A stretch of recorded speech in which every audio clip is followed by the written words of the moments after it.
الرحمن الرحیم رب اشرح لی صدری ویسر لی امری واحلل عقدۃ من لسانی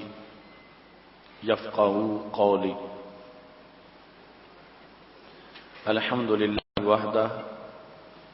والصلاة والسلام علی من لا نبی بعدہ وعلى آلہ واصحابہ الذین اوفوا عہدہ. اما بعد فاعوذ باللہ من الشیطان الرجیم.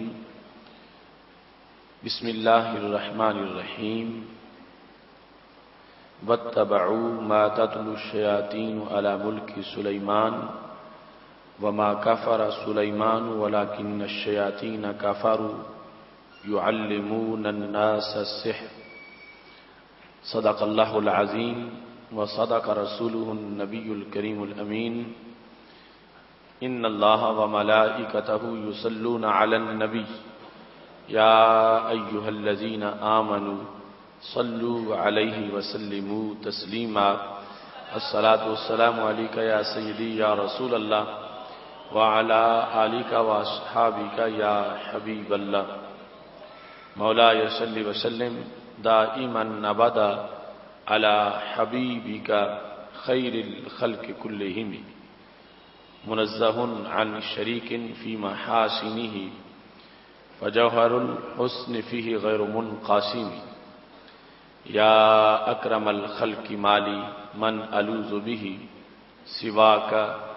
عند حلول الحادث العممي. رب صل وسلم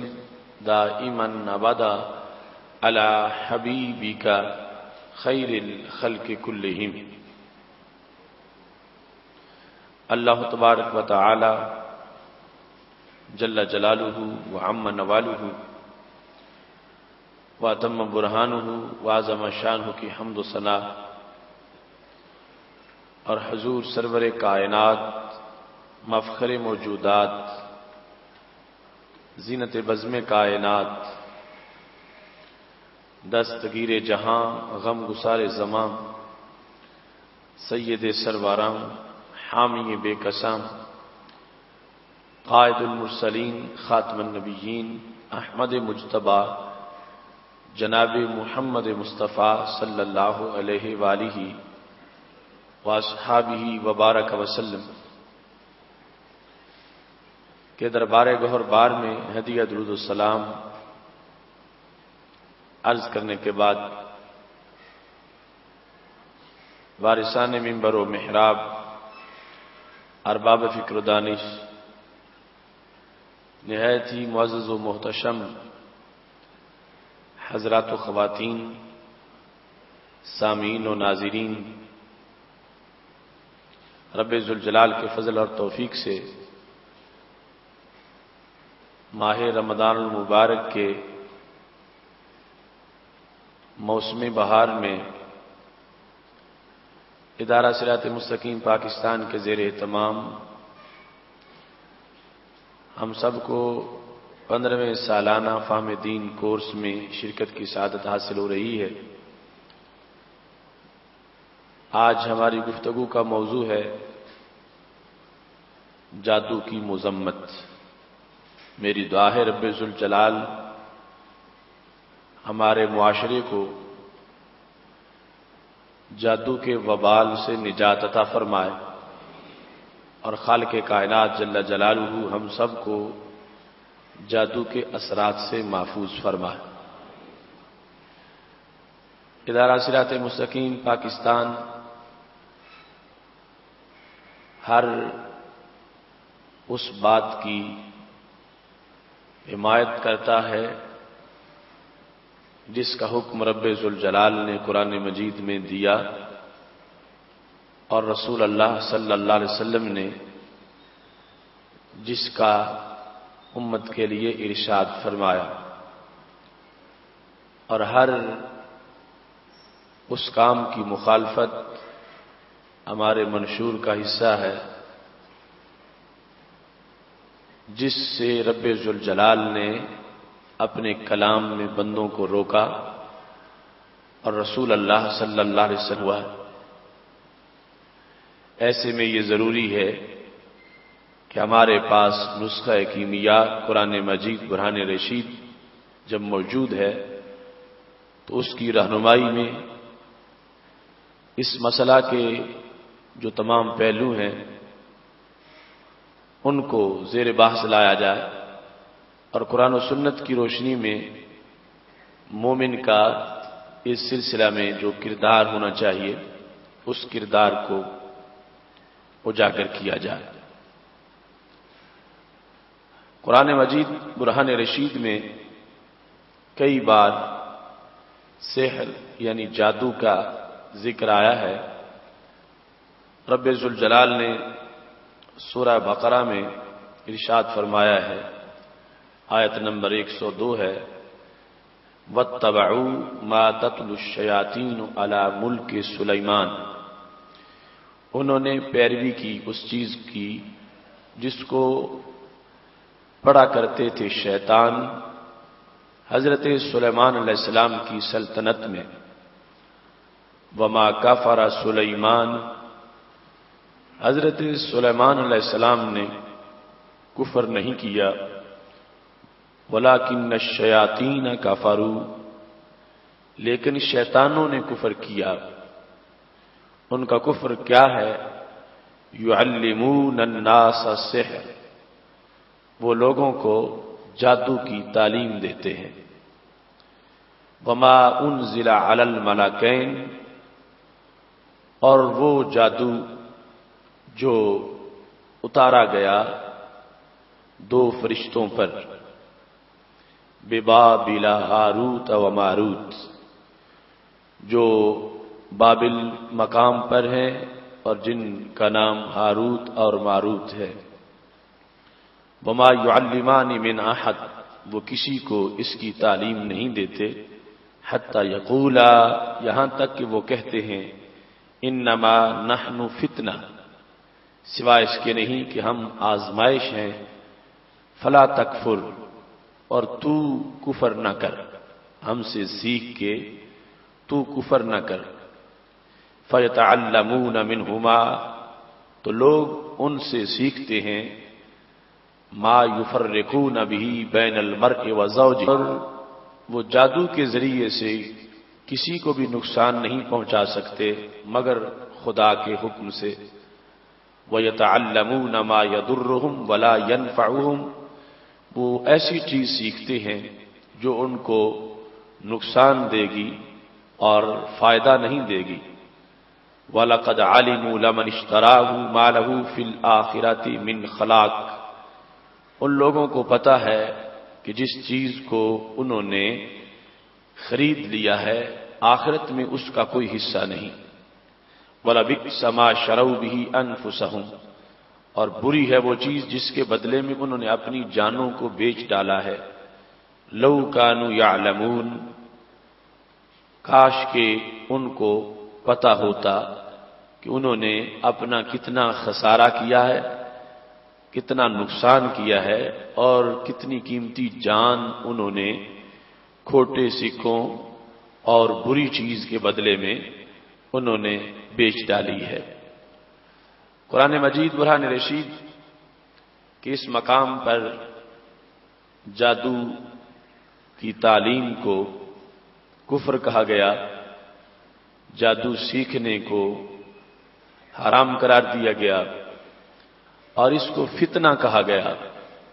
اور اس کو بندے کے لیے نقصان قرار دیا گیا اور خسارے کا سودا کہا گیا، اور اس سے جو جتنا انسان کا نقصان ہوتا ہے اس نقصان کے لحاظ سے یہ واضح کیا گیا کہ اگر انسان کو پتہ چل جائے کہ اس کا کتنا اس چھوٹے سے کام کی وجہ سے نقصان ہو رہا ہے، مثال کے طور پر جو لوگوں کو جادو کر کے دیتا ہے اگرچہ ڈھیروں پیسے لیتا ہے مگر آخرت کے مقابلے میں اس نے ایک ادنا چیز کو اپنے لیے چن لیا ہے اور اعلیٰ چیز کو چھوڑ دیا۔ ایسے ہی جو کسی کے بارے میں جادو کروا کے اس کے کاروبار میں رکاوٹ ڈالنا چاہتا ہے یا اس کو زیر کرنا چاہتا ہے اس کو نقصان پہنچانا چاہتا ہے اور خود فائدہ حاصل کرنا چاہتا ہے، تو یہ جو کچھ بھی اس نے کیا آخرت کے مقابلے میں بڑا گھٹیا سودا ہے۔ رب ذوالجلال فرماتا ہے لو کانوا یعلمون، اگر انہیں پتہ چل جائے کہ اس سے ان کا کتنا نقصان ہو رہا ہے یا کتنا ان کو سخت خمیازہ کل قیامت کے دن بھگتنا پڑے گا، تو کبھی بھی اس دھندے میں وہ مصروف نہ ہوتے۔ یہاں پر فتنہ کا جو لفظ بولا گیا تو وہ یقیناً آزمائش اس وقت سے شروع ہوئی اور اب تک وہ آزمائش موجود ہے۔ بابل کا تذکرہ قرآن مجید کی اس آیت میں موجود ہے، اور اس سلسلہ میں کچھ لوگوں میں بے سر و پا قصے بھی رائج ہیں، لیکن جہاں تک نص کے اندر قرآن میں ذکر ہے وہ صرف اتنا ہی ہے۔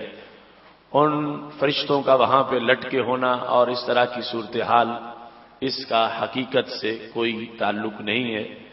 بندہ عراق میں جب زیر تعلیم تھا تو میں بابل میں گیا ہوں، میں نے وہ کنواں بھی دیکھا ہے اور اس کے ارد گرد کے حالات کو بھی، تو ایسی کوئی چیز کہ اب بھی وہاں فرشتے لٹکے ہوئے نظر آئے، ایسا ہرگز نہیں ہے۔ اور قرآن مجید میں صرف اتنا ذکر ہے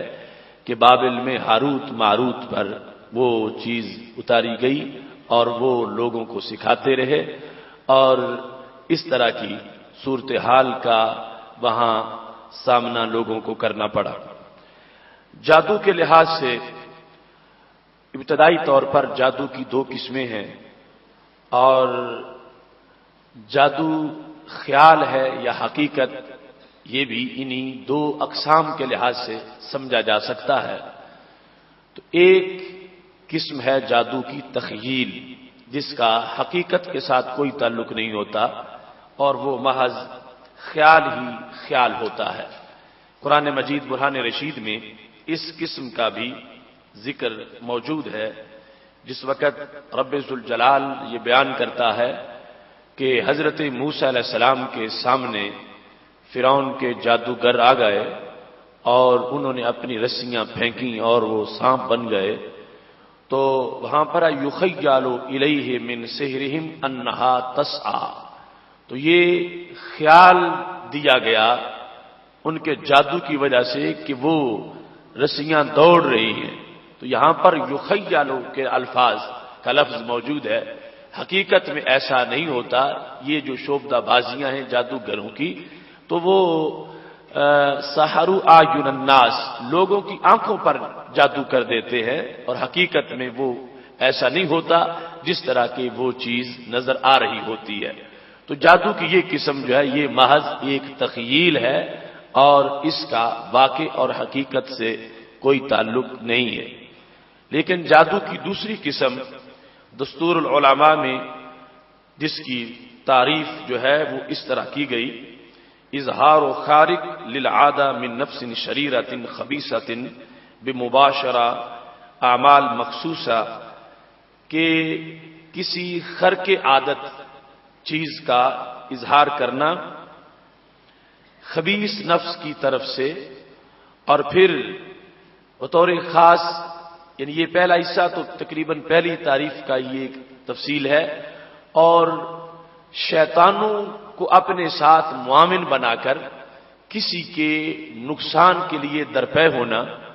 یہ جادو کی دوسری قسم ہے کہ جس میں ایک جادو کرنے والا جس کی مناسبت شیطانوں سے پیدا ہو چکی ہے، شیطانوں کا کہنا ماننے کے مطابق اس نے شیطانوں کے الفاظ کے اتنے چلے کاٹ لیے ہیں کہ ان کو شیطانوں کا قرب حاصل ہو چکا ہے، اور پھر شیطانوں کی تعاون کو اپنے ساتھ وہ استعمال کرتے ہوئے کسی کو کسی مقام سے کسی حیثیت سے نقصان پہنچانا چاہتا ہے۔ تو یہ حرام کام ہے، کفر ہے، مگر واقع میں ایسا موجود ہے کہ محض خیال نہیں کہ وہ نقصان صرف خیال میں ہی ہو، حقیقت میں وہ نقصان ہو سکتا ہے، اور حقیقت میں انسان کو جادو کی وجہ سے معاذ اللہ اثرات بد کا سامنا کرنا پڑ سکتا ہے۔ امام نووی رحمۃ اللہ علیہ نے اس پر امت کے جمہور علماء کا یہ مذہب بیان کیا ہے کہ اس طرح بذریعہ جادو کسی کو اثرات بد سے دوچار کرنا یہ ایک حقیقت ہے، محض خیال نہیں ہے۔ ایسا نفس الامر میں بارہا شواہد سے انہوں نے ثابت کیا کہ ایسا ہو جاتا ہے، اگرچہ کرنا بھی حرام ہے، کروانا بھی حرام ہے، لیکن جو اس کی واقع میں ایک حیثیت ہے اس کی اثرات کی، اس کو ان علماء کرام نے بیان کیا ہے۔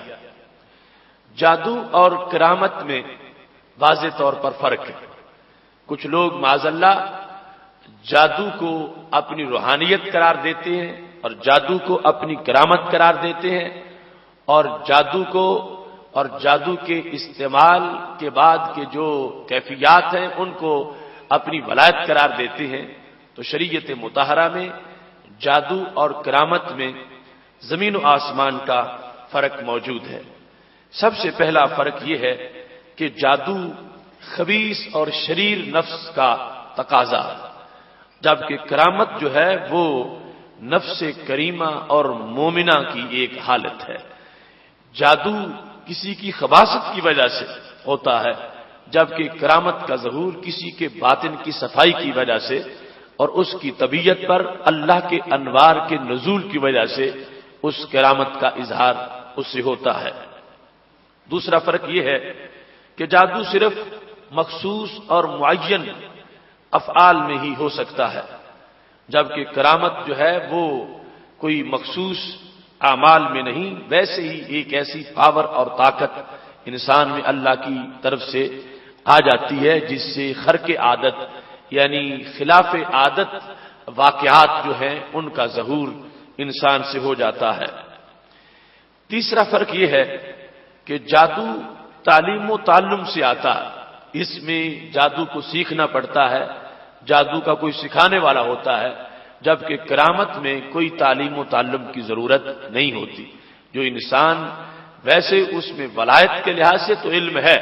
لیکن آگے کرامت کے ظہور اور صدور کے لحاظ سے کوئی اس کا طریقہ نہیں ہے کہ یہ کرامت کے ظاہر کرنے کا طریقہ ہے جو پڑھایا جائے اور جو پڑھا جائے، وہ خود بخود اللہ کی قدرت سے کرامت کا ظہور ہوتا ہے۔ اور یہ جادو جو ہے یہ تعلیم و تعلم کے ساتھ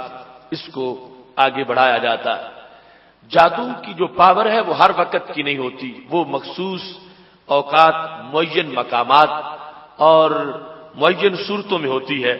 جبکہ کرامت جو ہے اس کے لحاظ سے کوئی تعین نہیں، کسی مکان، کسی وقت، کسی زمان میں اس کرامت کا بندے سے ظہور ہو سکتا ہے۔ 5ویں نمبر پر جادوگر رجس کا پلندہ ہوتا ہے، یعنی جب تک وہ گندا نہیں ہوگا اس وقت تک اس کا جادو اثر انداز نہیں ہوگا، اور یہاں تک کہ جس قدر جتنا اس کا عقیدہ غلط ہو، جتنا کفر زیادہ ہو، اتنا اس کا جادو زیادہ پاورفل ہوگا، اور جتنی اس کی گندی حالت ہو اس قدر ہی اس میں اس کے جادو کے اندر، کیونکہ جادو اثر ہی شیطانیت کا ہے اور جادو اثر ہی شرارت کا ہے، تو اس واسطے جس وقت اس کی شرارت عروج کو پہنچی ہوگی اور اس کی خباثت، اتنا ہی اس کا جادو بھی تیز ہوگا۔ جبکہ کرامت تو یہ ولایت کا ایک مظہر اور ایک منظر ہے، تو اس میں انسان کے باطن میں جتنی صفائی ہوگی، جس قدر وہ پرہیزگار ہوگا اور جس قدر رب ذوالجلال نے اس کے نفس کو اطمینان عطا فرمایا ہوگا، اسی قدر اس سے کرامت کا ظہور بوقت ضرورت ہو سکتا ہے۔ لیکن ولایت کی شرائط میں سے شرط نہیں ہے کہ ضرور اس سے کرامت کا ظہور ہی ہو۔ سب سے بڑی کرامت دین پر استقامت ہے جو اللہ اپنے بندوں کو عطا فرماتا ہے۔ اب یہاں پر جس وقت جادو کا مدار ہی سارے کا سارا فسق پر ہے، کفر پر ہے اور خباثت پر ہے، تو جو بندہ جس قدر اللہ کا بڑا دشمن ہوگا اسی قدر اس کا جادو زیادہ تیز ہوگا۔ جو بندہ جس قدر رسول اللہ صلی اللہ علیہ وسلم کے دربار کا بگھوڑا ہوگا اسی قدر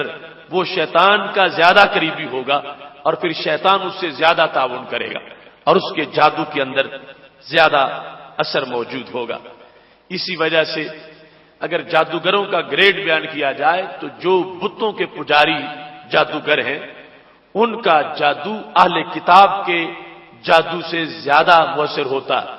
اہل کتاب یہود و نصارہ اور وہ جو بتوں کا پجاری ہے جو اہل کتاب میں سے نہیں، براہ راست وہ شرک کا مرتکب ہے، اس کا جادو اہل کتاب کے جادو سے زیادہ پاورفل ہوتا ہے۔ پھر اہل کتاب یعنی یہود و نصارہ کا جو جادو ہے وہ نام نہاد مسلمان کے مقابلے میں اس میں زیادہ اثرات ہوتے ہیں۔ اس امت کا کوئی فرد خدا نخواستہ وہ جادوگر بن جائے تو اس کے جادو کے مقابلے میں ایک یہودی کا جادو جو ہے وہ پاورفل ہوگا، ایک عیسائی کا جادو پاورفل ہوگا، کیونکہ جس قدر وہ عیسائی اور یہودی شیطان کے پنجوں میں جکڑا ہوا ہے اور شیطان کا غلام ہے، اس قدر یہ نام نہاد مسلمان غلام نہیں ہے۔ اگرچہ اس نے بھی جادو کا دھندا کر کے اپنے آپ کو شیطان کی غلامی میں ڈال لیا ہے اور شیطان کی غلامی کا پٹا گلے میں ڈال لیا ہے، لیکن پھر بھی یہ اس گندے مقام پر ابھی نہیں پہنچا جس پر وہ یہودی اور عیسائی پہنچ چکا ہے۔ اور یہودی اور عیسائی اگرچہ وہ شیطان کا غلام ہے مگر اس گندے مقام تک نہیں پہنچ سکا جس تک وہ بتوں کی پرستش کرنے والا جو براہ راست پہنچ چکا ہے۔ تو اس بنیاد پر یعنی آپ یہاں سے اندازہ کر لیں کہ کتنی خباثت اور کتنی رذالت اس شعبے میں موجود ہے اور کس قدر اس کے اندر تباہی ہے اور کس قدر ایمان کا بیڑا غرق ہو جاتا ہے معاذ اللہ۔ جو شخص اس شعبے کی طرف متوجہ ہوتا ہے وہ ایسے چلے کاٹتا ہے، شیطانوں کے ناموں کے وظیفے کرتا ہے اور شیطانوں کی مناسبت پیدا کرنے کے لیے اپنے آپ کو ان کے طریقوں کی طرف مائل کرتا ہے، پھر وہ خود تو گندگی کا پلندہ بند ہی جاتا ہے، پھر اس کے پاس جو جا کے بیٹھتا ہے اس سے جا کے جو باتیں پوچھتا ہے اور پھر وہ باتیں جن کا تعلق غیوب کے ساتھ ہے وہ پوچھتا بھی ہے، پھر دل میں تصدیق بھی کر دیتا ہے کہ یہ شخص صحیح بتا رہا ہے اور سچ بتا رہا ہے، تو یہ پوچھنے والا بھی اپنے ایمان کی حلاوت کھو بیٹھتا ہے۔ آج ہمارے ماحول میں ایسی جا بجا دکانیں بنی ہوئی ہیں اور ایسے جا بجا لوگ بیٹھے ہیں جو لوگوں کے ایمان سے کھیل رہے ہیں اور ماحول میں یہ پتہ ہی نہیں چل رہا اہل ایمان کو کہ یہ کتنا سلو پوائزن ہے جس کی وجہ سے بندے پر خود اثر اتنا ہو جاتا ہے کہ اس کا ایمان ضائع ہو جاتا ہے اور پھر جن کو نقصان پہنچانا چاہتا ہے ان کے لحاظ سے جو وبال اور عذاب ہے وہ ایک علیحدہ ہے، کیونکہ جس طرح ہاتھ سے کسی کو مارے اس کا مواخذہ ہے شریعت میں، کسی کا ایک دانت نکال دیں تو شریعت میں 5 اونٹ لازم آ جاتے ہیں، اگر وہ بھی غلطی سے اگر نکالا، اگر جان بوجھ کے نکالا تو دانت کے مقابلے میں دانت نکالا جائے گا، وہ قصاص کی شکل ہے۔ تو اس طرح جادو کے ذریعے سے جو کسی کو نقصان پہنچاتا ہے، کاروبار کا نقصان پہنچاتا ہے، جان کا نقصان پہنچاتا ہے، اس کے اپنے ایمان کے نقصان کے علاوہ اسے کل قیامت کے دن یہ خمیازہ بھگتنا پڑے گا کہ اس نے فلاں شخص کو اتنا نقصان پہنچایا ہے، لہذا اس کو اس کے اتنی بڑی سزا دی جائے۔ اور دنیا میں بھی اس کے قواعد شریعت مطہرہ نے طے کیے ہوئے ہیں کہ جب ثابت ہو جائے اور اقرار کر لے کوئی بندہ کہ میں نے جادو کروایا تھا، میں نے جادو کیا تھا، تو اس کے بعد باقاعدہ مختلف جادوؤں پر شریعت مطہرہ کی سزائیں اور حدیں موجود ہیں اور انتہائی سزا جادو کی قتل ہے جس کا شریعت مطہرہ میں واضح طور پر اظہار کیا گیا ہے۔ اس واسطے آج کی اس موضوع کو بڑا اچھے طریقے سے سمجھنا چاہیے اور اپنے گرد و پیش میں، اپنے ماحول میں، اپنے عزیز و اقارب میں اس بات کو اچھی طرح تبلیغ اس کی کرنی چاہیے کہ محض ایک وبائی صورتحال سے متاثر ہو کر اپنے ایمان سے ہاتھ دھو بیٹھنا یہ کوئی عقل کی بات نہیں ہے۔ اس دنیا میں جو چند دنوں کی دنیا ہے یہ ختم ہونے والی ہے، حقیقت تو عقبہ ہے اور جادو سے عقبہ اور آخرت بندے کی خراب ہو جاتی ہے۔ اس واسطے انسان کو اس سلسلہ میں پوری طرح حساس رہنا چاہیے اور کبھی بھی کسی موڑ پر بھی جادو کی کسی قسم کی طرف بھی انسان کو متوجہ نہیں ہونا چاہیے۔ اس سلسلہ میں رسول اللہ صلی اللہ علیہ وسلم کا فرمان جو بارہا سیاستہ میں موجود ہے اور اس کی وضاحت کی گئی ہے، حضرت ابو ہریرہ رضی اللہ تعالیٰ عنہ کہتے ہیں رسول اللہ صلی اللہ علیہ وسلم نے ارشاد فرمایا اجتنبوا السبع الموبقات، 7 چیزیں ایسی ہیں جو بندے کو ہلاک کرتی ہیں، اور یہ 7 کبیرہ گناہ جن سے ہلاکت ہوتی ہے، ان کو سبع موبقات کہا جاتا ہے۔ قیل یا رسول اللہ وما ہن، کہا گیا یا رسول اللہ صلی اللہ علیہ وسلم وہ کون سی 7 چیزیں ہیں، ہمیں پتہ چل جائے تاکہ ہم ان سے بچ کے رہیں۔ اگر تو نبی علیہ الصلوۃ والسلام نے بیان نہ کی ہوتی تو کل کوئی یہ کہتا کہ ہمیں تو ہمارے نبی بتا کے ہی نہیں گئے، لیکن ہمارے محبوب علیہ الصلوۃ والسلام فرما کے گئے ہیں ترکتکم علی ملۃ بیضاء، میں نے تمہیں روشن ملت پہ چھوڑا ہے، لیلھا کنہارھا، میرے دین کی رات بھی اتنی روشن ہے جتنا دن روشن ہوتا ہے۔ اس واسطے ہر چیز کو کھول کے بیان کر دیا۔ فرمایا سنو الشرک باللہ، جو ہلاک کرنے والی چیزیں ہیں انسان کو، ان میں سے پہلی چیز شرک ہے، اللہ کے ساتھ کسی کو شریک ٹھہرانا۔ یہ شرک جو ہے یہ موبقات میں سے پہلے نمبر پر ہے کہ جس کے بعد انسان سونے کا بھی ہو تو نہیں بچتا۔ شرک کی وجہ سے انسان خائب و خاسر ہے، شرک کی وجہ سے انسان ہلاک ہو جاتا ہے اور اس کی انسانیت کی کوئی قدر اور عزت باقی نہیں رہتی۔ دوسرے نمبر پر السحر، جادو۔ اب دیکھیں یعنی شرک کے بعد جادو ہے۔ آج ایک مسلمان کے لیے اس کے سامنے شرک کتنی بڑی دیوار ہے اور کتنا بڑا بوجھ ہے، اور انسان کہے گا میں جلنا قبول کر لیتا ہوں مگر شرک نہیں کروں گا، اور یہ شان ہے مومن کی کہ وہ شرک سے محفوظ رہتا ہے۔ لیکن دوسرے نمبر پر رسول اللہ صلی اللہ علیہ وسلم نے جس چیز کا ذکر کیا وہ ہے جادو، جو موبقات میں سے ہے، جس کا ایمان بھی ختم ہوتا ہے، اعمال بھی ختم ہو جاتے ہیں، اور اس کی اس خطرناک حیثیت سے لوگوں کی توجہ ہٹ چکی ہے۔ کوئی بھائی پہ کروانے جا رہا ہے، کوئی چچے پہ کروانے جا رہا ہے، کوئی اپنے کسی رشتہ دار پہ، کوئی کسی رشتہ دار پہ، بالخصوص عورتوں کے اندر ایسے طویل سلسلے اس کے موجود ہیں، اور بلا وجہ اپنے ایمان کو بالکل ختم کیا جا رہا ہے۔ تو میرے محبوب علیہ الصلوۃ والسلام نے فرمایا یہ موبقات میں سے ہے، اور ایمان تو کسی لحاظ سے بھی انسان اس کی کوئی قیمت نہیں دے سکتا کہ کہے میں اتنی قیمت وصول کر کے ایمان اب منڈی میں بیچ آتا ہوں، اور یہ جادو میں جا کر ایمان دے آنا اور جادو کروا کے اس کے عوض میں اپنے ایمان کو بیچ آنا، یہ کب ایک مسلمان کو گوارا ہو سکتا ہے؟ رسول اللہ صلی اللہ علیہ وسلم نے فرمایا قتل النفس التی حرم اللہ الا بالحق۔ تیسرے نمبر پر جو موبقات میں سے ہے وہ ہے کسی کو ناجائز قتل کر دینا، یعنی اس کا قصاص لازم نہیں تھا کہ اس کو کسی کے قتل میں قتل کروایا جاتا، اس کا خون محفوظ تھا، اس کو جا کے قتل کرنا یہ بھی موبقات میں سے ہے۔ اس کے بعد اکل و مال الیتیم، یتیم کا مال کھا جانا، یہ بھی موبقات اور مہلکات میں سے ہے جس سے انسان ہلاک ہو جاتا ہے۔ 5ویں نمبر پر اکل الربا، سود کھانا، یہ بھی موبقات میں سے ہے جس کی وجہ سے انسان ہلاک ہوتا ہے۔ والتولی یوم الزحف، جنگ ہو رہی ہو، کافر سامنے ہو اور مسلم فوج لڑ رہی ہو اور جو پیٹھ دے کے بھاگ جائے کافروں سے ڈرتا ہوا، یہ بھی اتنا بڑا گناہ کبیرہ ہے کہ جس سے اس کی زندگی لٹ جائے گی اور اس کا ایمان برباد ہو جائے گا کہ جو جان سے پیار کرتے ہوئے وہ وہاں سے بھاگ گیا ہے اور کافروں سے ڈر کے اس نے وہاں سے فرار کا رستہ جو ہے وہ اختیار کر لیا ہے۔ 7ویں نمبر پر قذف المحصنات الغافلات المؤمنات،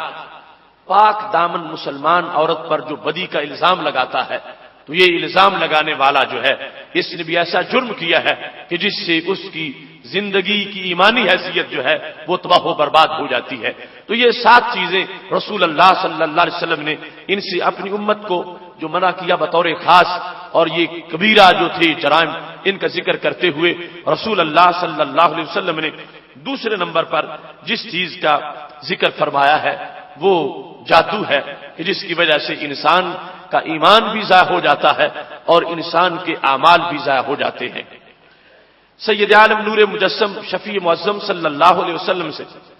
حضرت عمران بن حسین رضی اللہ تعالیٰ عنہ روایت کرتے ہیں، ہمارے محبوب علیہ الصلوۃ والسلام ارشاد فرماتے ہیں لیس منا من تطیر او تطیر له او تکہن او تکہن لہو او سہرا او سہر لہو، فرمایا وہ میرا نہیں ہے جو کہ بدفالی کرتا ہے، اور وہ میرا نہیں ہے جو کہ نجومیوں کے پاس جاتا ہے، اور وہ میرا نہیں ہے جو جادو کرتا ہے یا جادو اس کی وجہ سے کسی پر کیا جاتا ہے۔ تو یہ شعبے گن کر رسول اللہ صلی اللہ علیہ وسلم نے اپنی طرف سے بیزاری کا اظہار کر دیا۔ فرمایا وہ ہزار دعویٰ کرتا رہے کہ میں نبی علیہ السلام کا غلام ہوں، میں مسلمان ہوں، میں امتی ہوں، فرمایا جس نے یہ کام کیے وہ میرا نہیں ہے، اور جس نے یہ کروائے وہ میرا نہیں ہے۔ اب دیکھو اس سے بڑا خسارہ انسان کا کیا ہو سکتا ہے کہ وہ جو رحمت عالم اور رحمت للعالمین صلی اللہ علیہ وسلم ہیں وہ اپنے دربار سے دھکا دے کے باہر نکال دیں، چونکہ تو جادوگر کے پاس گیا ہے اس واسطے تو میرا امتی نہیں ہے، چونکہ تو نے جادو کیا ہے اس واسطے تو میرا امتی نہیں ہے، چونکہ تو نجومی بنا ہے اس واسطے تو میرا امتی نہیں ہے، اور تو اس کسی نجومی کے پاس اپنی قسمت معلوم کرنے کے لیے گیا ہے تو میں تجھ سے بری ہوں، بیزار ہوں، تیرا میری امت کے ساتھ کوئی تعلق نہیں ہے۔ یہ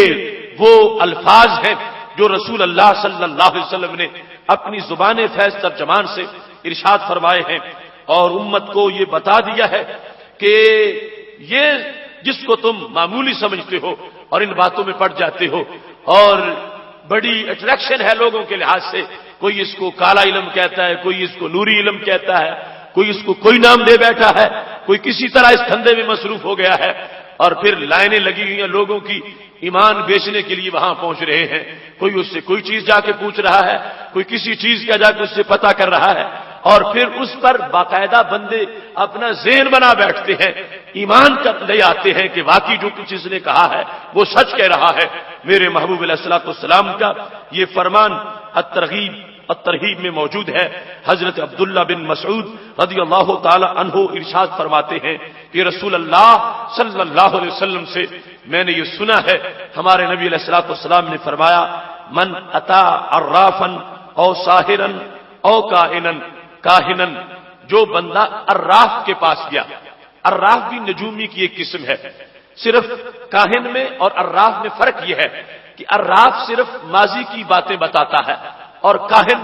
ماضی کی بھی اور مستقبل کی باتیں بھی بتاتا ہے کہ مستقبل میں تیرے ساتھ یہ ہو جائے گا، مستقبل میں یہ ہونے والا ہے، اور عراف ماضی کی یہ کہتا ہے کہ یہ ایسا ہوا تھا، اس طرح کی صورتحال پیش آئی تھی۔ یہ سارے کا سارا موضوع ہی جادو کا ایسا ہے کہ جس میں وہ معاذ اللہ جن کو اپنی کوئی خبر نہیں وہ غیب کے دعوے کیے بیٹھے ہیں، اور لوگوں کی چیزوں کے بارے میں اور مختلف حالات کے بارے میں اسپیشلسٹ بنے ہوئے ہیں، اور اپنی زبان سے بار بار کفر کا اقرار کر رہے ہیں۔ تو میرے محبوب علیہ الصلوۃ والسلام امت کو اس مرض سے بچانے کے لیے آپ نے واضح طور پر فرما دیا کہ جو شخص ان لوگوں کے پاس جائے گا اور پھر جا کے پوچھے گا، لوگ آگے ہاتھ کرتے ہیں بتاؤ میری قسمت کیسی ہے، نبی علیہ السلام فرماتے ہیں میں تجھ سے بیزار ہو گیا ہوں، اب تو میرا امتی نہیں ہے۔ لوگ جا کے پوچھ رہے ہیں میری چیز گم ہو گئی تو بتاؤ کس جگہ پڑی ہے،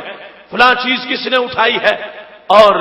اتنے سے ہی ایمان ضائع ہو گیا جب یہ سمجھا کہ اس بندے کو یہ پتا چل سکتا ہے، یہ بتا سکتا ہے، اور پھر یہ ہے کہ باقاعدہ اس کو سن کر لوگ ذہن بنا لیتے ہیں، دشمنیاں شروع ہو جاتی ہیں، جھگڑے شروع ہو جاتے ہیں کہ تمہارا نام فلاں نے بتا دیا ہے، تم نے میری چیز اٹھائی ہوئی ہے۔ تو اس طرح کا آگے جو فتنہ فساد ہے وہ ایک تیسرا بڑا جرم ہے جو کہ سوسائٹی میں ایسے جھگڑے اور ایسے فتنے روزانہ پیدا ہو رہے ہیں۔ میرے محبوب علیہ الصلوۃ والسلام فرماتے ہیں فصدقہ، جو عراف کے پاس گیا، نجومی کے پاس گیا، جادوگر کے پاس گیا، اور وہاں جا کر فسألہ، اس سے کوئی سوال کیا، کوئی چیز پوچھی اور اس نے آگے سے جواب دیا، وصدقہ، اور اس پوچھنے والے نے تصدیق کی، واقعی تم ٹھیک بتا رہے ہو۔ تصدیق کا یہ مطلب نہیں کہ زبان سے بول کے کہے، دل مطمئن ہو جائے اس کا کہ جو بتا رہا ہے صحیح بتا رہا ہے، ایسا ہی ہوگا، اس طرح ہی ہوگا جو یہ کہہ رہا ہے۔ تو پھر کیا ہوتا ہے،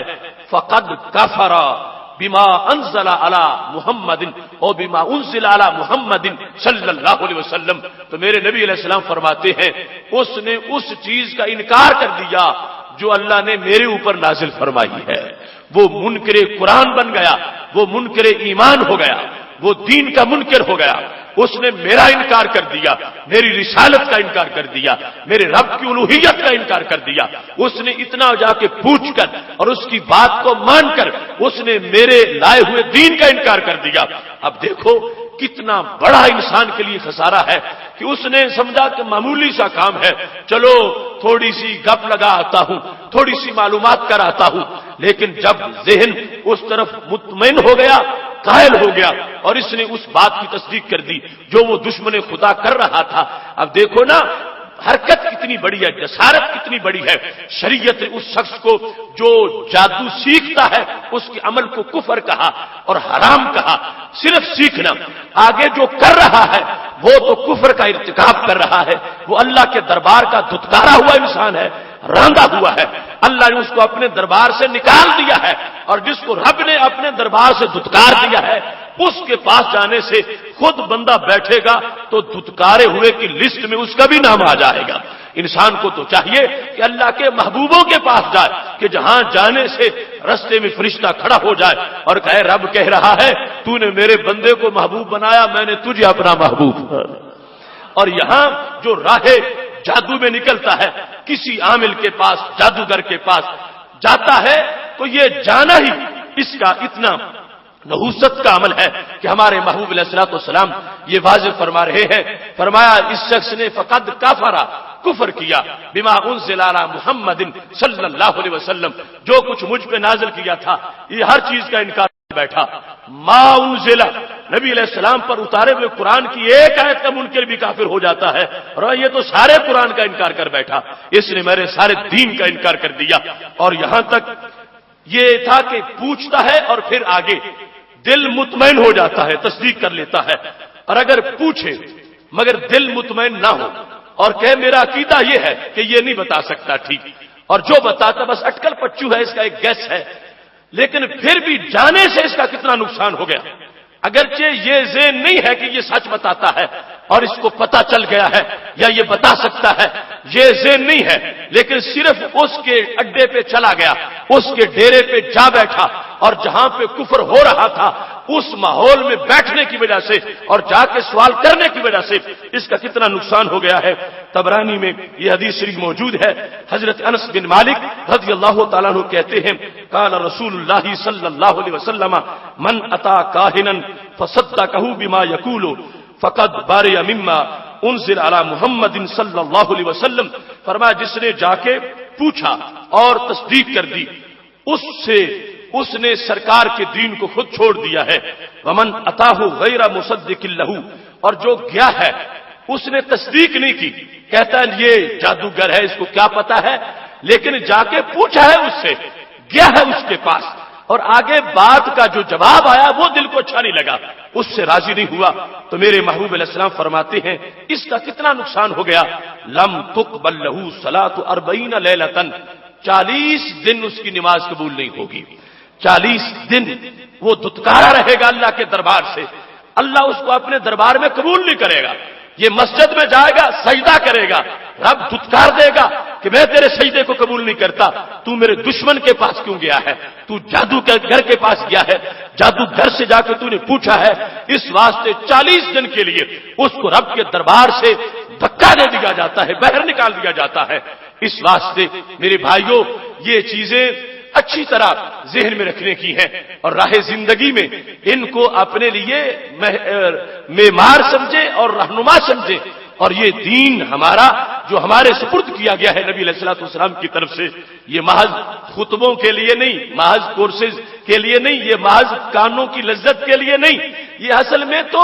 سن کے عمل کرنے کے لیے ہے، اور مشعل راہ اس کو بنایا جائے تو یہ شریعت مطہرہ ہے، یہ قرآن کی آواز ہے، اور یہ سنت کا فیصلہ ہے کہ یہ کام حرام ہے اور یہ کفر ہے، اور جس وقت ایک بندہ یہ سیکھ لیتا ہے اور اس کے بعد وہ ایسا دھندا کر رہا ہے، وہ کفر بھی اتنا اس کا غالی درجے کا کفر ہو جاتا ہے کہ ابھی امام اعظم ابو حنیفہ رحمۃ اللہ علیہ کا جو اس سلسلہ میں فتویٰ ہے وہ میں آپ کو سناؤں گا کہ یہ کفر جو جادو کی وجہ سے انسان کرتا ہے یہ کفر کی بڑی اقسام میں سے ہے، چھوٹی قسم نہیں ہے، اور اس کی وجہ سے جو بندے کو تباہی کا سامنا کرنا پڑتا ہے وہ ہے کہ جس کا ایک انسان تصور بھی نہیں کر سکتا۔ یہاں یہ بات بھی پیش نظر رکھی جائے کہ جس طرح میں نے آغاز میں بیان کر دیا کہ جادو اور چیز ہے اور کرامت اور چیز ہے، ایسے ہی جادو ایک تو یہ ہے کہ اللہ کی قدرت سے باہر نہیں کہ کوئی سمجھے کہ جادوگر وہ پاورفل ہو گیا ہے، شیطان اس کے ساتھ مل گئے ہیں اور اب میں تو بچ ہی نہیں سکتا، کیونکہ قرآن مجید کہہ رہا ہے وما هم بضارین بہ، وہ جادو کرنے والے جو جادو کرتے ہیں تو جادو کی وجہ سے وہ کسی کو نقصان نہیں دے سکتے مگر اللہ کے اذن کے ساتھ۔ وما هم بضارین بہ من احد الا باذن اللہ، ان حکم خدا کا ہوتا ہے، جیسے کوئی تلوار مارے تو اگلا کٹے، یہ نہیں ہے کہ اللہ کے حکم کے بغیر تلوار چل گئی، اس نے اس کو طاقت دی، اچھے کام میں بھی استعمال کر سکتا تھا، برے میں بھی استعمال کر سکتا تھا، اس نے ناجائز قتل کیا تو وہ طاقت برے میں استعمال کر لی، تو یہ تلوار جو لگی تو کوئی اور خدا نہیں ہے، اللہ کے حکم سے ہی ہے، مگر مجرم یہ انسان ہے جس نے اللہ کی دی ہوئی طاقت کو غلط کام میں استعمال کیا ہے۔ ایسے ہی جو شیطانوں کی طاقتیں ہیں وہ کی ایسا نہیں کوئی معبود باطل ہو جس نے ان کو دی ہوئی ہو، وہ اللہ ہی کی دی ہوئی ہے اور آزمائش کے لیے، ابتلا کے لیے ہے۔ جس وقت ایک انسان ان طاقتوں کو حاصل کر رہا ہے تو یہ اللہ کی حکومت سے باہر نہیں، اللہ کی حکومت کے اندر ہے، اور جو کچھ ہو رہا ہے اس کے حکم کے بغیر نہیں ہو سکتا۔ اس واسطے کوئی جادوگروں کی طاقتوں کا کلمہ نہ پڑھ لے اور کوئی ان شیطانوں کی جو طاقتیں ہیں ان کے سامنے سرنگو نہ ہو جائے۔ میرے رب کی طاقت ہے، میرے رب کی قدرت ہے اور میرے رب کا نظام ہے، اور رب ذوالجلال جسے بچانا چاہتا ہے کروڑوں جادوگر بھی اس کو کوئی بال اس کا بیکا نہیں کر سکتے۔ اس واسطے اپنے ایمان کو تازہ اور اپنے ایمان کو ہر وقت بے غبار رکھنے کے لیے جو رب ذوالجلال کی توحید کے تقاضے ہیں اور اللہ کی جو قدرتیں ہیں ان کو پیش نظر رکھتے ہوئے ایک انسان کو ایسے حصار میں رہنا چاہیے جو شریعت نے بتایا ہے، اس کے مطابق وہ پڑھتا رہے اور زندگی گزارتا رہے، اس کو مشعل راہ بنائے، انشاءاللہ کوئی کسی کا کچھ بھی بگاڑنے پر قدرت نہیں رکھنے والا۔ اس سلسلہ میں ایک بات آپ کے سامنے یہ عرض کرنا چاہتا ہوں کہ سید عالم نور مجسم شفیع معظم صلی اللہ علیہ وسلم مکہ شریف میں تھے تو زماد نامی انسان آ گیا مکہ شریف میں، از شنوا قبیلہ کے ساتھ اس کا تعلق تھا اور وہ اٹکل پچو اس کو کافی میسر تھے اور لوگوں کے جن نکالتا تھا۔ مکہ شریف میں آیا تو یہ مشرکین مکہ کا پراپوگنڈا تھا کہ جو بھی باہر سے آتا اس کو معذاللہ یہ کہتے کہ یہاں پر ایک بندے کو جن پڑے ہوئے ہیں اور وہ معذاللہ مجنون ہو گیا ہے، اس کو پتہ نہیں چلتا کہ میں نے بولنا کیا ہے۔ حضرت محمد مصطفیٰ صلی اللہ علیہ وسلم کی ذات گرامی کے بارے میں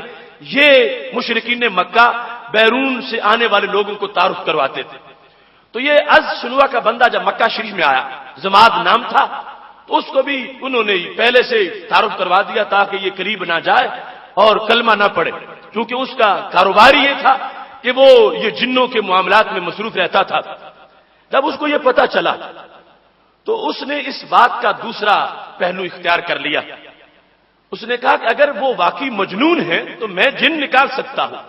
مجھے ان کے پاس لے چلو، میں ان کے جن ٹھیک کرتا ہوں۔ جس وقت لوگوں نے اس کو بتایا وہ رسول اللہ صلی اللہ علیہ وسلم کے پاس آ گیا، کہنے لگا یا محمد صلی اللہ علیہ وسلم، میں یہ دم کرتا ہوں من هذه الريح، یہ جو جنوں کے معاملات ہیں تو یہ جن کا مسئلہ ٹھیک ہو جاتا ہے، تو اس واسطے میں آ گیا ہوں، اللہ تجھے میری وجہ سے شفا عطا فرما دے۔ یہ لفظ اس نے رسول اللہ صلی اللہ علیہ وسلم سے کے سامنے کہہ دیے۔ تو نبی علیہ الصلوۃ والسلام نے اس کی بات سنی اور بات سننے کے بعد آپ نے یہ مشہور لفظ اور جملے بولے جو ہم خطبے میں پڑھتے ہیں۔ ہمارے آقا صلی اللہ علیہ وسلم فرمانے لگے ان الحمد للہ نحمده ونستعینه من يهده الله فلا مضل له ومن يضلل فلا هادي له واشهد ان لا اله الا الله وحده لا شريك له وان محمدا عبده ورسوله اما بعد۔ یہ خطبے کے الفاظ رسول اللہ صلی اللہ علیہ وسلم نے پڑھے کہ ساری تعریفیں اللہ کی ہیں، میں اللہ کی تعریف کرتا ہوں اور رب ذوالجلال سے میں مدد چاہتا ہوں. جس کو رب ہدایت دے دے اسے کوئی گمراہ کرنے والا نہیں ہے، اور جسے رب گمراہ کر دے اسے کوئی ہدایت دینے والا نہیں ہے. اور میں یہ گواہی دیتا ہوں کہ اللہ کے سوا کوئی معبود نہیں ہے، وہ وحدہ لا شریک ہے. اور میں یہ گواہی دیتا ہوں کہ حضرت محمد مصطفیٰ صلی اللہ علیہ وسلم اللہ کے خاص بندے بھی ہیں اور اللہ کے رسول بھی ہیں. یہ جس وقت نبی علیہ الصلوۃ والسلام نے خطبہ پڑھا تو اب وہ زمانے کا مشہور جادوگر جو جن نکالنے آیا تھا کہنے لگا اعد علیہ کلماتک، یہ ایک بار پھر پڑھو جو آپ نے پڑھا ہے. تو رسول اللہ صلی اللہ علیہ وسلم نے دوبارہ یہ کلمات پڑھے. کہتا ہے پھر اعد علیہ کلماتک، پھر ایک بار پڑھو. رسول اللہ صلی اللہ علیہ وسلم نے پھر تیسری بار بھی پڑھے. جب 3 بار میرے محبوب علیہ الصلوۃ والسلام نے یہ کلمات پڑھے اب ضماد بول پڑا، اب اس کا جن نکل گیا. ضماد کہنے لگے لقد سمعت قول الکہنہ وقول السحرہ وقول الشعراء، میں نے بڑے بڑے جادوگروں کے کلمات سنے ہیں اور بڑے بڑے نجومیوں کی باتیں میں نے سنی ہیں اور بڑے بڑے شاعروں کے میں نے کلام سنے ہیں. فما سمعت مثل کلماتک، آج تک تمہاری بات جیسی بات کسی سے نہیں سنی. جیسے آپ کے کلمات ہیں،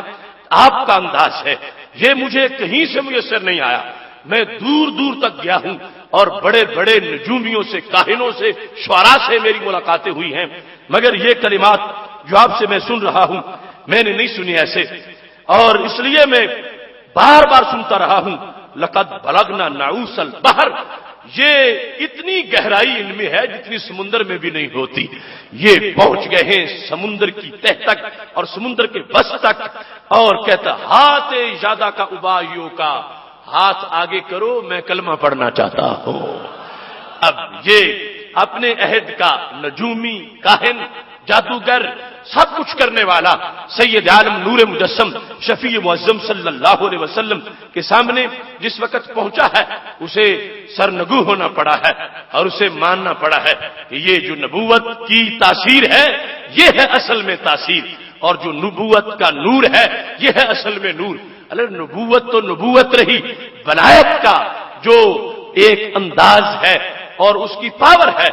جادو تو اس کے مقابلے میں بھی ہیچ ہے. وہ جو جادو کی گندگی ہے وہ اپنی جگہ، اور اس کے ساتھ ساتھ جو اس کے اندر جو حقیقت کے مقابلے میں پسپائی ہے وہ بھی بالکل واضح ہے، تفاسیر میں موجود ہے.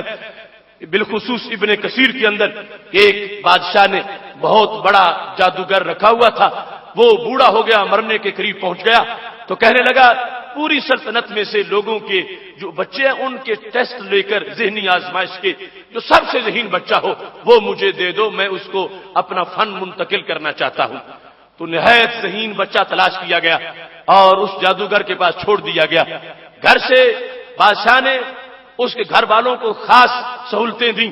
اور بچہ کہا کہ وہاں داخل کروا دو، جائے پڑھ کے واپس آ جائے.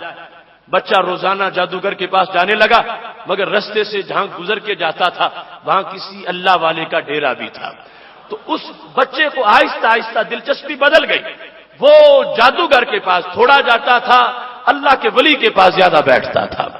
اور جس وقت گھر والے پوچھتے تھے کہ تم لیٹ کیوں آئے ہو، وہ کہتا جادوگر نے لیٹ کر دیا ہے. جادوگر پوچھتا لیٹ کیوں پہنچے ہو، کہتا گھر والوں نے لیٹ بھیجا ہے. لیکن وہ درمیان سے وقت نکالتا رہا اللہ کی اس بندے کے لیے، اس کے پاس بیٹھا، اس کی روشنی سے روشنی پائی، اس کی ولایت سے اس کا سینہ روشن ہو گیا. اور ابھی بالکل بچہ ہی تھا. ایک دن اس نے کہا میں آزماؤں تو صحیح، جادوگر جو کہتا ہے اس میں کتنی پاور ہے اور اللہ کے ولی کی بات میں کتنی پاور ہے. ایک قافلے میں موجود تھے، رستہ تنگ تھا اور جہاں سے گزرنا تھا وہاں شیر بیٹھا تھا. لوگ سارے رک گئے کہ شیر رستے پر ہے اور رستہ اتنا ہی ہے جہاں شیر بیٹھا ہے، اگر وہ اٹھتا نہیں تو ہم گزر نہیں سکتے کیونکہ وہ خون خار ہے، وہ چیر پھاڑ دے گا. دور قافلہ رک گیا تو اس چھوٹے سے بچے نے چھوٹی سی کنکری ہاتھ میں اٹھائی اور ہاتھ میں پکڑ کر جب اس نے وہ فائر کیا ساتھ یہ لفظ بولے اے اللہ اگر جو جادوگر کہتا ہے وہ سچا ہے تو پھر اس کنکری کا اثر نہ ہو، اور جو ولی کہتا ہے اگر وہ سچا ہے تو پھر آج مجھے اس کا اثر دکھا دے. وہ چھوٹے سے بچے کی چھوٹی سی کنکری جب لگی شیر ہٹ گیا رستے سے اٹھ گیا، سارا قافلہ گزر گیا۔ بالآخر لوگوں نے سوچا کہ آخر اس بچے کے پاس کمال کیا ہے، اسے کہاں سے یہ صورتحال ملی ہے؟ تو وہ ایک ولایت کی پاور تھی، اور اس سے آگے بڑے بڑے واقعات پھر اس سے اللہ کے اس ولی سے جو چھوٹی عمر کا تھا ان کی کرامات کا ظہور ہوتا رہا۔ اس واسطے اصل پاور یہی ایمان کی پاور ہے، اور دوسری طرف جو شیطانی پاور ہے وہ اس پاور کے سامنے ہیج ہے، اور ادھر گندگی بھی ہے، خباثت بھی ہے۔ اور جس وقت ایک انسان اپنا ایمان کامل ہے، وہ اپنے اوپر جو ہے وہ کوئی ایسا وقت نہیں گزرنے دیتا کہ جو وقت اللہ کو ناپسند ہو، تو پھر یقیناً اس کے لیے اللہ کی طرف سے حصار بن جاتا ہے، قلعہ بن جاتا ہے، وہ بندہ شیطان کے ان وساوس سے محفوظ ہو جاتا ہے۔ اس واسطے قبل اس کے کہ ہم اپنی گفتگو کو سمیٹیں، ایک تو یہ بات کہ اس عمل پر شرعی طور پر سزا کتنی ہے، پھر یہ ہے کہ اس کو معلوم کریں تو کیسے کریں، اور اگر ہو چکا ہے کسی پر تو پھر اس کی حفاظت کیا ہے۔ شرعی طور پر چونکہ وہ بحث جاری ہے اور وقت بھی مختصر ہے، شرعی طور پر حضرت امام اعظم ابو حنیفہ رحمۃ اللہ علیہ کا یہ مذہب ہے کہ جادوگر جو ہے وہ ایسا کافر ہے جس کو مرتد کہا جاتا ہے، اور مرتد سے بھی اس کا اگلا گھٹیا مقام ہے۔ امام اعظم ابو حنیفہ کے نزدیک جادوگر کی توبہ قبول نہیں ہے، یعنی اگر کوئی شخص جادو کے دھندے میں پکڑا گیا، اس نے اعتراف کر لیا کہ میں جادو کرتا ہوں، اور پھر کہے کہ میں توبہ کرتا ہوں، آئندہ نہیں کروں گا، امام اعظم ابو حنیفہ کے نزدیک اس کی توبہ قبول نہیں ہے، اس کا سر ضرور اتارا جائے گا، اس کا سر اتارا جائے گا۔ اس صورت میں بچ سکتا ہے کہ ابھی گرفتار نہیں ہوا تھا اور اس نے کہا کہ کئی مہینے ہو گئے میں نے تو توبہ کر لی ہے، میں نے جادو چھوڑ دیا ہے اور یہ حقیقت ہے، تو اب اس کو بچایا جا سکے گا۔ لیکن جس شخص نے یہ اعتراف کر لیا یا گواہ پائے گئے، گواہ اس کے اوپر کہ یہ جادو کرتا ہے، امام اعظم ابو حنیفہ رحمۃ اللہ علیہ کے نزدیک وہ شخص واجب القتل ہے، اور ارتداد سے برا اس کا درجہ ہے۔ امام شافعی رحمۃ اللہ علیہ نے اس کو اس شک کے ساتھ قتل کو لازم کیا کہ جب وہ یہ اعتراف کر لے کہ میں نے جادو کیا فلاں بندے پر اور میرے جادو سے اس کو نقصان پہنچا اور وہ مر گیا، اب امام شافعی کے نزدیک بھی وہ واجب القتل ہے، وہ جادو کرنے والا۔ لیکن امام اعظم ابو حنیفہ کے نزدیک علی الاطلاق اس کے جادو سے کوئی مرا ہو یا نہ مرا ہو، صرف اس نے جادو کیا ہے اور اس نے اعتراف کر لیا کہ میں جادوگر ہوں، میں جادو کرتا ہوں۔ امام صاحب کہتے ہیں اس شخص کے لیے حکم یہ ہے کہ حکومت جو نظام مصطفیٰ صلی اللہ علیہ وسلم اور آرڈر ہے کہ وہ اس کو زندہ نہ رہنے دیں، اس کو قتل کر دیں۔ اس سلسلہ میں باقاعدہ بحث ہوئی امام اعظم ابو حنیفہ رحمۃ اللہ علیہ سے کہ جس وقت مرتد کی توبہ قبول ہے، ایک شخص معاذ اللہ اسلام چھوڑ گیا لیکن کہتا ہے میں توبہ کرتا ہوں، میں پھر اسلام میں آ جاتا ہوں، مرتد کی توبہ قبول ہو جاتی ہے، ٹھیک ہے تو پھر اسلام میں آ جا، اب اس کو قتل نہیں کیا جاتا۔ تو کہا گیا جب مرتد کے لیے چانس ہے تو جادوگر مرتدی ہے نا زیادہ سے زیادہ، تو پھر اس کے لیے چانس کیوں ختم کر دیا؟ آپ کہتے ہیں اس کی توبہ ہی قبول نہیں ہے، جو کچھ کہتا پھر اس کو چھوڑا نہیں جائے گا۔ تو امام اعظم ابو حنیفہ رحمۃ اللہ علیہ نے کہا کہ مرتد صرف مرتد ہوا تھا، وہ فساد فی الارض کا مرتکب نہیں ہوا تھا، اس نے کلمہ چھوڑا، اس نے دین چھوڑا اور پھر دین قبول کر لیا، اس نے زمین میں فتنہ تو پیدا نہیں کیا تھا، اس نے زمین میں فساد تو پیدا نہیں کیا تھا۔ یہ جادوگر اس کا ڈبل جرم ہے، یہ مرتد بھی ہوا، دین چھوٹ چکا ہے اس سے، اگر کہ زبان سے کہتا رہے، دین اس کا اس سے رخصت ہوا، اس لحاظ سے مرتد ہوا، اور آگے اس نے لوگوں پر جو جادو کیا ہے یہ فساد فی الارض کا مرتکب ہوا، اور قرآن کہتا ہے کہ جو زمین میں فساد کرے اس کو الٹا لٹکا دیا جائے، اس کو کاٹ دیا جائے۔ اس واسطے اس کے لیے توبہ کا دروازہ بند ہو چکا ہے، اس کو اس انداز میں اب زندہ نہیں رہنے دیا جائے گا۔ ایک تو مرتد ہوا، مرتد ہونے کے ساتھ ساتھ فساد فی الارض کا بھی مرتکب ہوا، اور جب فساد فی الارض کا مرتکب ہو چکا ہے اس واسطے لازم ہے کہ اس مرتد کو جو ساتھ مفسد بھی ہے، ان دو بڑے جرائم کی وجہ سے اس کے لیے کوئی چانس باقی نہیں رہا، اور اس کو قتل کر کے زمین کو اس کے منحوس جسم سے پاک کر دینا چاہیے۔ اور یہ آگے ہے کہ ایسی جتنی بھی سزائیں ہیں وہ ہے اتھارٹی جو شریعت کی نافذ کرنے والی ہے ان کے لیے، عام لوگوں کے لیے حکم نہیں ہے، لیکن شریعت مطہرہ میں اس کی سزا ہے کہ جو حکمران ہے وہ اسلام کا نام لیں تو اسلام سے پوچھیں، تو اسلام یہ اس کی سزا کو بیان کر رہا ہے۔ اور اس سلسلہ میں باقاعدہ امام اعظم ابو حنیفہ رحمۃ اللہ علیہ نے حوالہ جات دیے کہ جن میں صحابہ کرام علیہم رضوان سے یہ مروی ہے کہ انہوں نے ایسی سزائیں دی ہیں اور ایسی سزاؤں کا بار بار اعادہ کیا گیا ہے۔ حضرت عبداللہ بن عمر رضی اللہ تعالی عنہ سے تو یہاں تک مروی ہے کہ جس نے جادو کا اعتراف کر لیا، آپ فرماتے ہیں اس کو زمین میں یہاں تک گاڑ دیا جائے اور اس کے بعد چھوڑ دیا جائے، جب مر جائے مر جائے۔ اتنی سخت سزا حضرت عبداللہ بن عمر رضی اللہ تعالی عنہ نے تجویز کی ہے۔ اور حضرت حفصہ رضی اللہ تعالی عنہا جو ام المومنین ہیں، ان کے پاس ایک خدمت کرنے والی جو لونڈی تھی، اس نے جس وقت جادو کیا اور اعتراف کر لیا تو حضرت حفصہ نے اس کو قتل کروا دیا۔ ایسے ہی حضرت عمر رضی اللہ تعالی عنہ نے اپنی سلطنت میں یہ آرڈر بھیجا، اقتلوا الساحر والساحرہ، جادوگر مرد ہو یا عورت، اگر معاشرے میں مل جائے ان کو زندہ نہ رہنے دیا جائے، ان کو قتل کر دیا جائے۔ امیر المومنین حضرت عمر رضی اللہ تعالیٰ عنہ باقاعدہ اپنے نظام حکومت میں انہوں نے یہ اپنے قانون کا حصہ بنا رکھا تھا۔ تو اس واسطے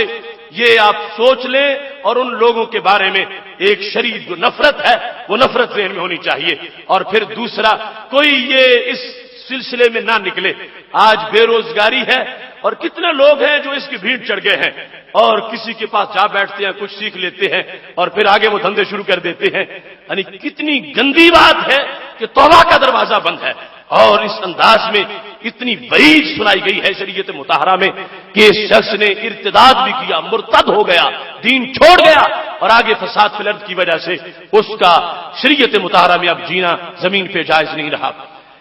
آج چونکہ ماحول میں کچھ لوگ ایسے ہیں کہ جن پر جادو ہو چکا ہے اور ہر طرف ایسے حملے اور وار ہو رہے ہیں، اس سلسلہ میں کچھ تو صرف وہم اور وہم، اس کے سوا کچھ بھی نہیں۔ بالخصوص خواتین اسلام کو اپنے جو عقائد ہیں وہ مضبوط کرنے چاہیے، اور ضعیف الاعتقادی کو چھوڑ کر کہ محض کوئی معمولی سی کوئی علامت ہو تو وہی سے یہ طے کر لیتی ہے کہ ہمارے اوپر جادو ہو چکا ہے، کسی نے کر دیا ہے، کچھ ہو چکا ہے۔ طبی طور پر ہزاروں مختلف اسباب ہو سکتے ہیں اور کئی رزق میں رکاوٹیں ہو سکتی ہیں، تو یہ ضروری نہیں ہے کہ جب رزق کی رفتار سست ہو تو ضرور کسی نے وہ رکاوٹ ڈال دی ہے۔ وہ اللہ کی طرف سے آزمائش ہو سکتی ہے، رب ذوالجلال کی طرف سے اس میں اور کوئی حکمت ہو سکتی ہے۔ اس واسطے یہ جو ہے ہر ایک نے فرض کیا ہوا کہ یقیناً مجھ پہ ہو چکا ہے اور یقیناً ہم اس گرفتار ہو چکے ہیں، ہمارے اوپر کوئی وار کر گیا ہے، یہ ایک مفروضہ جو ہے اس کو اپنے ذہن سے بالکل واش کر دینا چاہیے اور نکال دینا چاہیے۔ اس کے بعد جو ان جادوگروں نے بنائے ہوئے ہیں طریقے، کوئی حاضری کرتا ہے، کوئی یہ کرتا ہے، نابالغ بچوں بچیوں کو سامنے بٹھا کر ان کو دکھاتے ہیں، تو یہ شرعی طور پر جب ان کا وجود ہی، ان جادوگروں کا وجود حرام ہے اور ان کا کام حرام ہے، تو یہ جو حاضری کے طریقے ہیں ان کی شرع حمایت بالکل نہیں کرتی۔ یہ فتنہ ہے، فساد ہے کہ جس سے دکھایا جا رہا ہے کہ فلاں چیز اٹھا رہا ہے، فلاں لے جا رہا ہے، یہ آگے فساد فی الارض کا ارتکاب ہے جس سے گھروں کے گھر اجڑ جاتے ہیں، خاندانوں کے خاندان لڑ لڑ کے مر جاتے ہیں۔ تو اس واسطے یہ ذہن میں رکھنا چاہیے کہ یہ نہ ایسی کوئی حاضری کروانی چاہیے اور نہ اس پر کوئی یقین ہونا چاہیے، نہ اس کے قریب جانا چاہیے۔ اور اس کے علاوہ اگر کسی کو کوئی ایسی علامت گھر میں مل گئی ہے، خون پڑا ہے، گوشت پڑا ہے، اس طرح کی چیزیں پڑی ہیں، یا کچھ آپ اپنی آنکھوں سے دیکھ لیا ہے کہ کسی نے کوئی سوئی دھاگا اور اس طرح کی چیزیں ملا کر بنائی ہوئی ہے، تو اس سلسلہ میں اس کو جو پتہ چل گیا اس کے بارے میں آگے شریعت مطہرہ میں اس کا علاج موجود ہے، اور اس علاج کی طرف متوجہ رہنا چاہیے اور اللہ کے فضل پر دھیان رہنا چاہیے۔ اور اس کے علاوہ کھوج لگاتے رہنا مختلف ایسے ذرائع سے کہ جن میں کوئی حقانیت نہیں ہے اور جن کی شریعت نے حمایت نہیں کی، خود ادھر جا کے بندے کو اپنا ایمان بھی ضائع نہیں کر دینا چاہیے۔ اور خامخواہ شبے میں کسی کو سمجھتے رہنا کہ یہ میرا قاتل ہے، اس نے میرے بچے کے خلاف جادو کروایا ہوا ہے، یہ تو ان بعد الظن اسم، قرآن کہتا ہے یہ تو خود ایک گناہ ہے کہ کسی کے بارے میں اپنے ذہن میں بنا لینا بغیر کسی ثبوت کے، اور یہ جو جادوگروں نے ثبوت بنائے ہوئے ہیں یہ تو ثبوت ہے ہی نہیں شریعت میں۔ اس واسطے اپنے ذہن کو بالکل آزاد رکھنا چاہیے، اور ساتھ شریعت مطہرہ میں جو اس کے لیے مختلف اوراد اذکار موجود ہیں ان کی طرف متوجہ ہونا چاہیے۔ قرآن مجید برہان رشید کی سورہ بقرہ کی پہلی 3 آیات اور آخری 3 آیات ان کو اپنا وظیفہ بنانا چاہیے، بالخصوص سورہ فاتحہ پڑھ کر اپنے سینے پر دم کرتے رہنا چاہیے، اور معوذات جو ہیں ان کی تلاوت کرنی چاہیے، قل اعوذ برب الفلق اور قل اعوذ برب الناس۔ اور اس سلسلہ میں 1-2 چیزیں ایسی ہیں کہ جو کل انشاءاللہ فوٹو کاپی اس کی ہم تقسیم کر دیں گے۔ استغفر اللہ لا الہ الا اللہ وحدہ لا شریک لہ لہ الملک ولہ الحمد وہو علی کل شیء قدیر۔ یہ 101 مرتبہ پڑھ کر یا جتنی مناسب مقدار میں کوئی پڑھ سکتا ہے تعداد میں اپنے سینے پر سوتے وقت پھونک مار دے، اور صبح اٹھنے کے بعد بھی ایسا کرے، اور اس سلسلہ میں اس کو یقیناً راحت محسوس ہوگی۔ سید عالم نور مجسم شفیع معظم صلی اللہ علیہ وسلم نے اجوا کھجور کے بارے میں بھی اعلان فرمایا ہے، جو کھاتا ہے جس دن اس دن جادوگروں کے حملوں سے محفوظ رہتا ہے۔ ایسے ہی ایک بہت اچھا عمل، اور یعنی عمل سے مراد جادوگروں کا نہیں، جو حدیث صحیح میں موجود ہے اس کی وضاحت مشکات شریف میں بھی موجود ہے۔ حضرت کعب احبار رضی اللہ تعالی عنہ جو بہت بڑے یہودی تھے، نبی علیہ السلام کا زمانہ پایا ہے، مگر حضرت فاروق اعظم رضی اللہ تعالیٰ عنہ کے زمانے میں کلمہ پڑا ہے، محبوب علیہ السلام سے ان کی ملاقات نہیں ہوئی۔ وہ کعب احبار وہ آسمانی کتابوں کے بھی ماہر تھے، اور پھر اس دین میں بھی ان کو بڑی شان ملی۔ وہ کہتے ہیں کہ لولا کلمات اقولہن لجعلتنی یہود حمارا، اگر مجھے ایک وظیفہ نہ آتا ہوتا تو یہودی تو مجھے گدھا بنا دیتے۔ یعنی جب میں نے کلمہ پڑھ لیا، یہود کو اتنا دکھ تھا میرے بارے میں، اور ان کو ایسے ایسے جادو آتے ہیں، وہ بنانا چاہتے تو مجھے گدھا بنا سکتے تھے، یعنی اتنی تاثیر ہو جاتی میرے اوپر، انسان سے میں گدھا بن جاتا، لیکن میں بچا کیسے ہوں؟ ان کا کوئی بس نہیں مجھ پہ چلا۔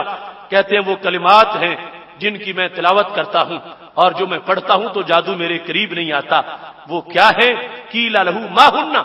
کعب احبار بتاؤ وہ کون سے کلمات ہیں؟ تو کہنے لگے وہ یہ ہیں، اعوذ بوجہ اللہ العظیم الذی لیس شیء اعظم منہ، میں اللہ کے چہرے کی پناہ مانگتا ہوں۔ وجہ جو اللہ کی شان جس طرح ہے، وہ اللہ جس سے کوئی چیز بڑی نہیں ہے۔ اب یہ ہے نا جادو کے مقابلے میں، الذی لیس شیء اعظم منہ، جس رب سے اعظم کوئی چیز نہیں۔ وبکلمات اللہ التامات، اور میں پناہ مانگتا ہوں اللہ کے کامل کلمات کے ساتھ، التی لا یجاوزہن بر ولا فاجر، وہ کلمات کہ جن کا احاطہ نہ کوئی نیک کر سکتا ہے نہ کوئی برا کر سکتا ہے۔ وباسماء اللہ الحسنی، میں اللہ کے جتنے بھی نام ہیں ان سارے ناموں کے ساتھ پناہ مانگتا ہوں، ناموں کی پناہ مانگتا ہوں۔ کس چیز سے؟ اور ساتھ یہ بھی ما علمت منہا وما لم اعلم، جتنے نام مجھے آتے ہیں ان کا بھی مدد چاہتا ہوں، اور جتنے نام مجھے رب کے نہیں آتے ان ناموں کی بھی پناہ چاہتا ہوں۔ کس چیز سے؟ من، یہاں سے آگے وہ شروع ہو رہا ہے، اللہ کے چہرے، اللہ کے نام، اللہ کے کلمات، ان کی پناہ مانگتا ہوں۔ کس چیز سے بچنے کے لیے؟ وہ یہ ہے من شر ما خلق، جو بھی رب نے پیدا کیا، وزرع، جو بھی رب نے زمین پر آباد کیا، وبرع، جو بھی رب نے ایجاد کیا، میں ہر اس چیز سے اللہ کی پناہ مانگتا ہوں، ہر اس چیز سے بچنے کے لیے اللہ کی پناہ مانگ رہا ہوں۔ یہ وہ کلمات ہیں جو حضرت کعب احبار کہتے ہیں کہ اگر میں نہ پڑھتا ہوتا تو یہودی مجھے گدھا بنا دیتے۔ امام مالک رحمۃ اللہ علیہ نے ان کو روایت کیا ہے۔ یہ دوست انشاءاللہ کل فوٹو کاپی اس کی تقسیم کر دیں گے، اور ساتھ وہ دوسرا وظیفہ بھی بتایا ہے۔ ایسے ہی ایک بہت بڑے محدث ابن حجر ہیثمی، ان کی کتاب حدیث کی کتاب ہے الزواجر، اس کے اندر انہوں نے یہ بات لکھی ہے، اور ابن بطال جو شارح بخاری ہیں انہوں نے یہ کہا ہے کہ وہب بن منبہ کی کتاب میں یہ بات موجود ہے کہ جس بندے پر جادو ہو چکا ہے وہ کیا کرے، ان یاخذ سبع ورقات من سدر اخ کے فیدکہ بین حجرین، تو تو ان کو کوٹ لے، یہ اچھی طرح پتھروں کے ساتھ یا دوری ڈنڈے کے ساتھ کوٹنے کے بعد پھر ان میں پانی مکس کر لے، وَيَقْرَأُ عَلَيْهِ آیَةَ الْکُرْسِی، اور اس پتوں کے اس مکسچر پر آیت الکرسی پڑھے۔ اس کے بعد جب اس پانی اس میں پتوں میں ڈالا ہوا ہے اور اوپر آیت الکرسی پڑھ لی ہے تو فرمانے لگے یحسو منہ ثلاث حسوات، اس پانی سے 3 چلو بھر کے غسل کرے، یعنی اپنے اوپر وہ پانی ڈالے تو رب ذوالجلال جادو کے اثر کو ختم فرما دے گا۔ اس واسطے میرے بھائیوں، یہ جس آزمائش میں آج ہمارا معاشرہ موجود ہے، اس آزمائش سے بچنے کے لیے ایک تو یہ توہمات جو ہے وہ اپنے ذہن سے نکال دینی چاہیے کہ جو ہر بندے نے فرض کر لیا ہے کہ میرا کوئی حاسد موجود ہے، ضرور مجھ پر اس نے جادو کروا دیا ہے، اور یہ جملہ رٹا ہوا ہے ان لوگوں نے جو دکانداریاں بنا کے بیٹھے ہوئے ہیں کہ تیرا کوئی قریبی ہے، تیرے کوئی گھر کا ہے، تیرا کوئی فلاں ہے، اس نے یہ کر دیا ہے، تجھ پہ ہو گیا ہے، اب تیرا اتنا نقصان ہونے والا ہے، اب میں تجھے بچا سکتا ہوں۔ یہ سارے قصے کہانیاں اس طرح کی بنے ہوئے ہیں، ان سے اپنا ذہن بالکل صاف رکھنا چاہیے۔ اگر کوئی اپنی نگاہ میں ایسی کوئی علامت نظر آ جائے، دیکھا جائے، تو وہ یہ علاج ہے، اور نہ آئے تو پھر ہمیشہ وہ کلمات پڑھتے رہنا چاہیے ویسے ہی، کہ تاکہ نہیں ہے تو پھر بندہ محفوظ رہے، ہو چکا ہے تو کوئی اس پر زیادہ ٹائم نہیں لگے گا، تو پھر وہ اثر جو ہے وہ ختم ہو جائے گا۔ رب ذوالجلال ہم سب کو شر پسندوں کے شر سے محفوظ فرمائے۔ وآخر دعوانا ان الحمد للہ رب العالمین۔